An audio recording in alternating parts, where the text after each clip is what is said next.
সব ছেলেদেরকে বলছি, নিজেদের দুঃখ লুকিয়ে রাখাটা কি খুব দরকার? কেন তোমায় সবসময় নিজেকে সবার সামনে সুখী দেখাতে হবে? কেন তোমায় সবসময় মুখে একটা মিথ্যে হাসি দেখাতে হবে? কেন সবসময় তোমায় নিজের খুশিগুলোকে স্যাক্রিফাইস করতে হবে?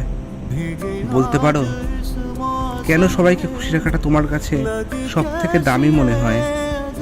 কেন কেন মানুষ এটা বুঝতে চায় না যে আমরা ছেলে, তবু আমরা মানুষ, আমাদেরও কষ্ট হয়, আমরা অনেক চিন্তা করি, আমাদের নিজেদেরও অনেক ইচ্ছা আছে, মন আমাদেরও ভাঙে, জানো তো, আমাদেরও ভেতরে ফিলিংস আছে, ভয় আমাদেরও হয়।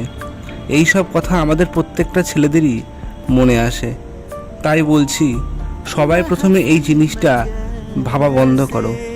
मर्द को दर्द नहीं होता है मेरे दोस्त, मर्द को भी दर्द होता है, बहुत ज़्यादा होता है। আমরাও একটা মানুষ, আর প্রত্যেকটা মানুষের ভেতরে ফিলিংস থাকে, ইমোশনস থাকে।